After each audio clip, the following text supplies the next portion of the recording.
స్కూల్కి వెళ్ళాడు. అప్పుడు నేను 8th క్లాస్ ఏమో చదువుతున్నా. స్కూల్కి పోయినప్పుడు నా దగ్గర ఒక బ్యాగ్ ఉండేది. ఇప్పుడంతా ఫ్యాషనబుల్ స్కూల్ బ్యాగ్స్ వచ్చినాయి, బ్యాక్ ప్యాక్ అంతా ఏదేదో. అప్పుడు అవన్నీ ఉండేటివి కాదు.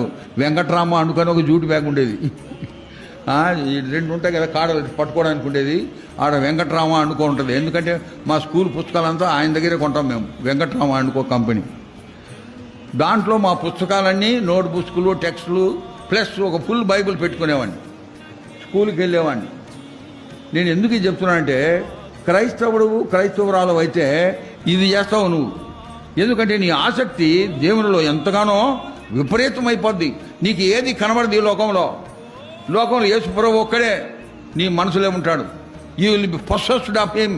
ఆయనతో నువ్వు ఎంతో దగ్గర సన్నిహిత సంబంధం కలిగి ఉంటావు. ఆ విధంగా నేను స్కూల్లో ఉండి, అంతకుముందు కొద్దిగా లీజర్ దొరికితే ఫుట్బాల్ ఆడడానికి వెళ్ళేది, చుండ్ర పనులన్నీ చేసేది. ఇప్పుడు మారు మనసు పొందిన తర్వాత సమయం దొరికితే చాలు, ఏ క్లాస్ అయితే ఖాళీగా ఉంటుందో ఆ క్లాస్ రూమ్లోకి పోయి ఒక మూల కూర్చొని బైబిల్ చదువుకునేవాడిని. అది మా పిల్లలంతా గమనించినారు. అరే ఇదేంది వీడు ఇట్లా చేస్తున్నాడే అని చెప్పి అంతా ఒక ప్రాపకాండ చేసిన. ఏంటంటే సింహాద్రిపురం డాక్టర్ మేనల్లుడు, అది నా పేరు. సింహాద్రిపురం డాక్టర్ మేనల్లుడు పిచ్చోడైపోయినాడు అని వార్తలు ప్రకటించినాడు. అందరూ చెప్పుకుంటా ఉన్నారు, పిచ్చోడైపోయినాడు అని. మా హెడ్ మాస్టర్ నన్ను పిలిచినాడు. హెడ్ మాస్టర్ పిలిచి, ఏం రా నీకు పిచ్చి పట్టిందంటనే అన్నాడు. అంటే నేను బైబిల్లో నుంచి, నా బ్యాగ్లో నుంచి బైబిల్ తీసినాను చెప్పడానికి. బైబిల్ తీస్తేనే బైబిల్ చూసి అన్నాడు, ఓహో ఈ పిచ్చి పట్టిందా నీకు అన్నాడు. అంతే, ఇంకా నన్ను ఏం ప్రశ్నించలే. అరే పోయి చదువుకోపోరా అన్నాడు. ఆ విధంగా సింహాద్రిపురంలో నేను చదువుకున్నాను, కడప జిల్లాలో. అప్పుడు ఎందుకంటే నేను చెప్తున్నాను, క్రైస్తవుడు అయితే నీ యొక్క ఆసక్తి ఎంతగానో ఉంటుంది. నేను నేర్చుకున్నది, నేను అనుభవించినది ఇతరులు కూడా చెప్పాలి, ఎంతో ఆసక్తి. అట్లా నేను రెగ్యులర్గా చేస్తూ ఉంటే ఒక 2 సహోదరులు, ఒక ఆయన చింతామణి, ఇంకొక ఆయన వెంకట్రామయ్య, వాళ్ళిద్దరూ వచ్చి నన్ను కలిసినారు. నాకంటే సీనియర్ స్కూల్లో వాళ్ళు వచ్చి, అయ్యా మేము కూడా మారుమనసు పొందినాము, కానీ భయం చేత మేము బయటపడలేదు, మా ఇంట్లో వాళ్ళు ఇంకా మారుమనసు పొందలే, మేము మారుమనసు పొందినామని చెప్పినారు. ఐ వాజ్ వెరీ హ్యాపీ, నాకు తోడు దొరికినారని. ఇంకా మేము ముగ్గురం కలిసినాం. నేను ఒక 3 మైల్స్ పాతపల్లి అని ఒక జగం, అక్కడ ఉండేవాడు మా మామ. అక్కడికి నేను నడిచిపోవాలి చాలలో పడి. అట్లా పోయేటప్పుడు వాళ్ళు సగం దూరం వరకు వచ్చేవాళ్ళు. ఆడ ఒక మర్రి చెట్టు ఉండేది, అరుగు ఉండేది చేలల్లో. అక్కడ మేము కూర్చొని ఒక అరగంట గంట సేపు వాక్యం చదివి ప్రార్థన చేసేవాళ్ళం. వాక్యం చెప్పడం ఎట్లా తెలియదు, ఊరికి ఎక్స్పీరియన్స్. దేవుడు నన్ను ఎట్లా రక్షించినాడు, ఎట్లా నేను పాటలు పాడేవాడిని, సువార్త ఇట్లాంటివన్నీ చెప్తే వాళ్ళు కూడా ఎంకరేజ్మెంట్ అయ్యి మేము ముగ్గురం ప్రార్థన చేసి వాళ్ళు అటు వెళ్తే నేను ఇటు వెళ్ళిపోయేవాడిని. ఆ విధంగా సింహాద్రిపురంలో ప్రారంభమైంది. అది నాంది ప్రస్తావన ఏంటంటే, ఇప్పుడు అసెంబ్లీ ఉంది అక్కడ సింహాద్రిపురంలో.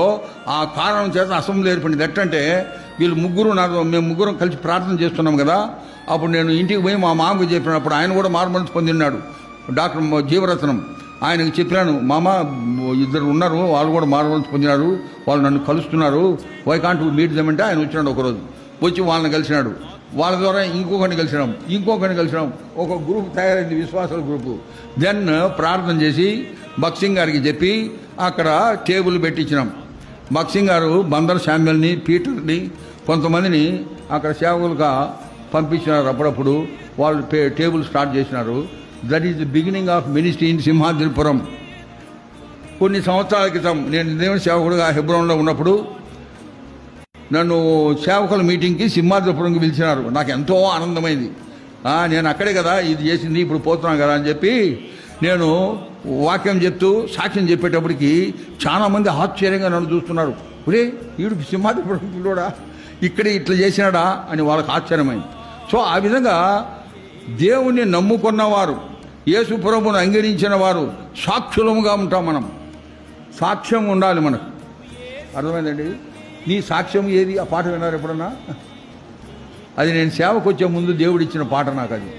ఆ విధంగా దేవుడు నన్ను ఛాలెంజ్ చేసినాడు. వచనం పాడదాం. వచనం కాదు, ఓన్లీ కోరస్.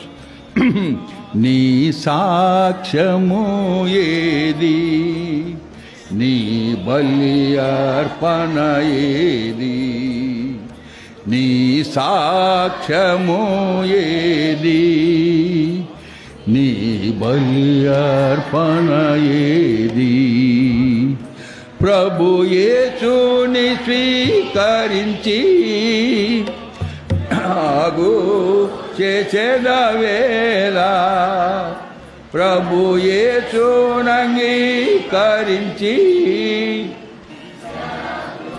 నిద్రించేదవేళ.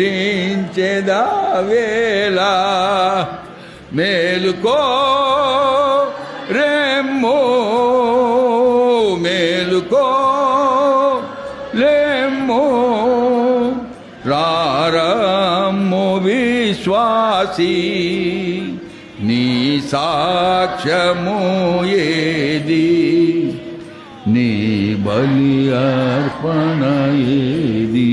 ఆ పాట దేవుడు నాకు ఇచ్చినాడు. అంటే మన సాక్ష్యం ఏది అది మనం పరిశీలించుకోవాలా. అది నేను రాసినప్పుడు నేను ఏ విధంగా రాసినానంటే, నా సాక్ష్యము ఏది, నా బలి అర్పణ ఏది, నా సాక్ష్యం ఏది, నా బలి అర్పణ ఏది, ఆ విధంగా రాసుకొని నన్ను నేను ఛాలెంజ్ చేసుకున్నాను. ఎంత అపోస్తలులు ఈ కాలంలో ఎట్లా బతికినారో, ఎట్లా సేవ చేసినారని. ఆ తర్వాత సంఘంలో పాడడం మొదలుపెట్టిన తర్వాత ఆ నా తీసేసి నీ పెట్టాను. ఎందుకంటే అది ఇంకా బాగా ఎఫెక్టివ్గా ఉంటుందని, అందరితో ఛాలెంజింగ్గా ఉంటుందని. సో మన సాక్ష్యం ఏంది? ఉందా ఏమైనా సాక్ష్యం? సాక్ష్యం ఉందా? ఇతరులకు ఆనందాన్ని కలిగించే సాక్ష్యం ఉందా? ఇతరులను ప్రోత్సహించే సాక్ష్యం ఉందా? ఇతరులకు మాదిరికరంగా జీవించే సాక్ష్యం మనకుందా? క్రీస్తులో ఉన్నటువంటి లైఫ్ ఎంతో సింపుల్గా ఉంటుంది. At the same time it is a very very important thing.